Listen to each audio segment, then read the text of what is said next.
Hello everyone, this is Yashika and जैसा कि आपको इन्फॉर्म किया गया था कि क्लास 11th और 12th की सीरीज स्टार्ट होने वाली है जल्दी। तो आज हमारी सीरीज का पहला लेक्चर है। हम हिस्ट्री का फर्स्ट चैप्टर लेखन कला और शहरी जीवन के बारे में आज इंट्रोडक्शन देखेंगे। तो जैसा कि आपको पता है कि ये जो चैप्टर है वो हमारे वर्ल्ड हिस्ट्री का है। जो क्लास 11th की हिस्ट्री है वो एक वर्ल्ड हिस्ट्री है। ठीक है। अब हम यहाँ पे मेसोपोटामिया के बारे में देखेंगे।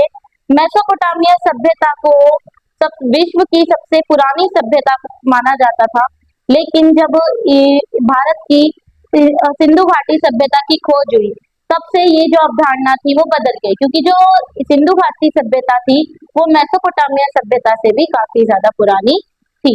ठीक है। तो हम यहाँ पे आज मेसोपोटामिया और यहाँ के लेखन कला, शहरी जीवन, यहाँ की जीवन शैली, इन सब के बारे में डिस्कस करेंगे। तो आज हम सिर्फ यहाँ का इस चैप्टर का इंट्रोडक्शन देखेंगे। ठीक है।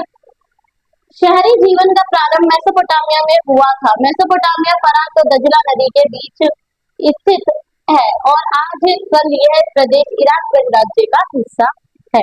तो जैसा कि अभी मैंने बताया, ये एक सभ्यता थी। सभ्यता होती क्या है? जैसा कि अभी मैंने आपको बताया कि मेसोपोटामिया एक सभ्यता थी। अब सभ्यता होती क्या है? सभ्यता एक बड़े भूभाग पर और काफी लंबे समय तक चलने चलने वाली जीवन शैली है। मतलब एक बहुत बड़े एक भूगोलिक भाग पर जब काफी लंबे समय तक एक ही प्रकार की जीवन शैली चलती है, लोगों का रहन सहन का तरीका, लोगों के बर्तन, लोगों का लेना देना, लोगों का व्यापार, जब सब कुछ काफी टाइम तक एक जैसा रहता है और उनके बीच में समानताएं पाई जाती हैं, तो उसे हम सभ्यता कहते हैं। तो मेसोपोटामिया सभ्यता जो थी वो फरात और दजला नदी के बीच स्थित थी, जिसे दो आप भी कहा जाता है। दो नदियां जब बहती हैं तब वो अपने साथ कण लेकर आती हैं और मिट्टी लेकर आती हैं, जिन्हें वो बहते हुए अपने किनारों पर छोड़ती जाती हैं। जो मेसोपोटामिया थी वो इन्हीं दो नदियों के बीच का एरिया था जहाँ पे मेसोपोटामिया स्थित था, जिसके कारण यहाँ की जो मिट्टी थी वो बहुत ज्यादा ही उपजाऊ थी। अब इसे दो आप कहा जाता है। दो आप मतलब दो और आब मतलब पानी, मतलब नदियां। ठीक है। तो दो नदियों के बीच के इलाके को दो आप कहा जाता है और मेसोपोटामिया इसी जगह पे स्थित था। यहाँ की जो मिट्टी थी वो बहुत ज्यादा ही उपजाऊ थी। फिलहाल ये इराक गणराज्य में आता है।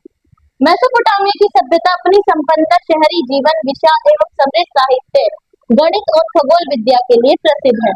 मेसोपोटामिया सभ्यता में हमें यहाँ की शहरी जीवन के बारे में पढ़ना है कि यहाँ का जो शहरी जीवन था वो इस प्रकार का था और यहाँ पे हमें बहुत ही समृद्ध साहित्य मिला है।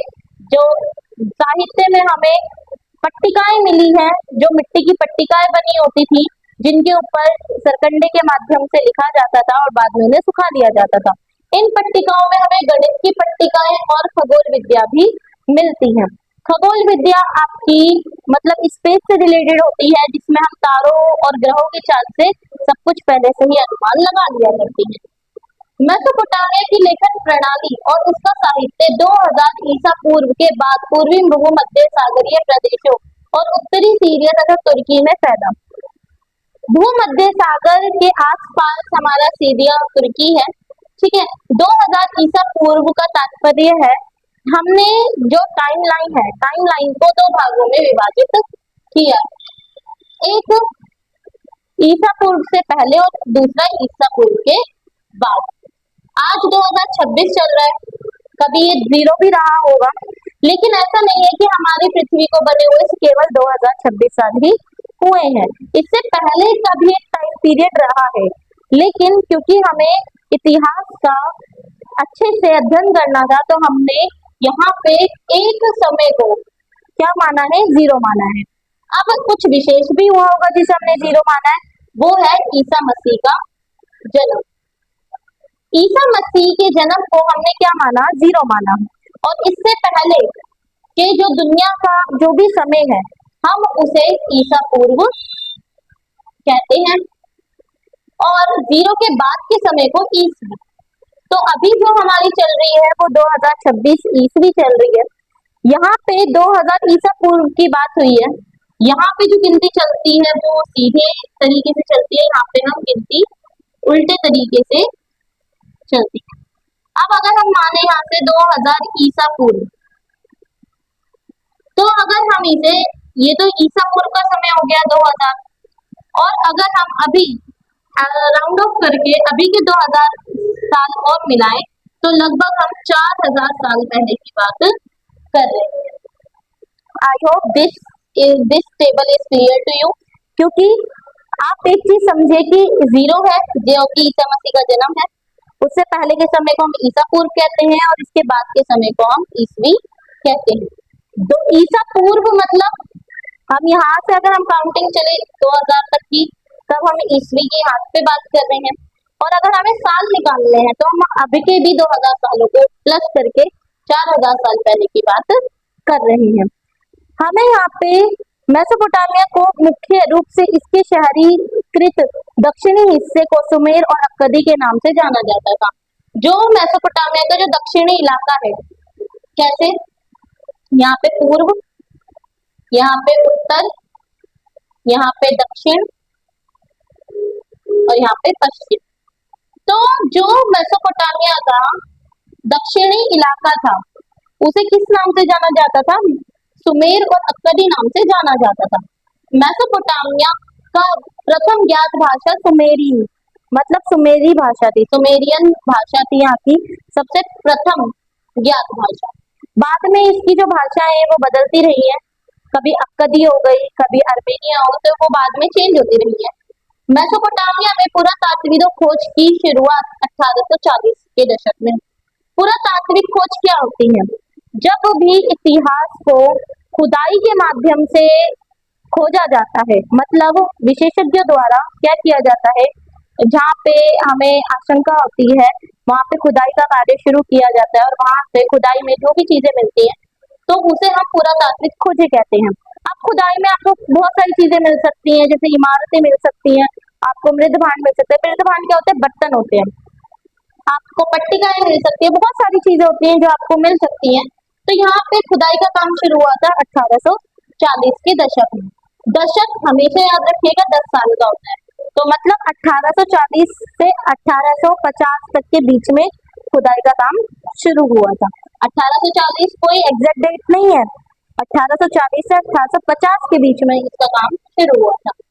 इन खुदाइयों का परिणाम है कि आज हम इतिहास के स्रोतों के रूप में सैकड़ों की संख्या में इमारतों, मूर्तियों, आभूषणों, कब्रों, औजारों और मुद्राओं का ही नहीं बल्कि हजारों की संख्या में लिखित दस्तावेजों का भी अध्ययन कर सकते हैं। तो जैसा कि मैंने आपको बताया कि पुरातात्विक खोजें खुदाई के द्वारा की जाती हैं, तो खुदाई में हमें इमारतें मिली, मूर्तियां मिली, आभूषण मिले, कब्रें मिली, औजार मिले, मुद्राएं मिली, और बहुत सारी हमें लिखित दस्तावेज भी मिली।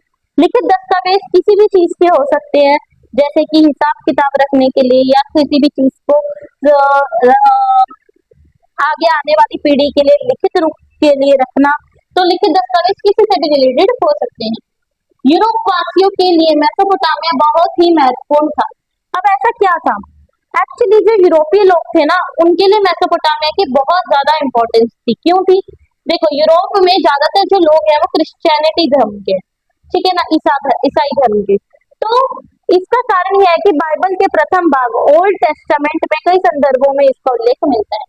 तो जो बाइबल है, जो क्रिश्चियनिटी धर्म से मतलब ईसाई धर्म से रिलेटेड है, जो उनकी होली बुक है, जैसे कि हमारी होली बुक होती है भगवत गीता है, और इस्लाम में आपकी वो होती है कुरान होती है, वैसे ही क्रिश्चियनिटी में बाइबल एक होली बुक है, उनकी धार्मिक बुक है।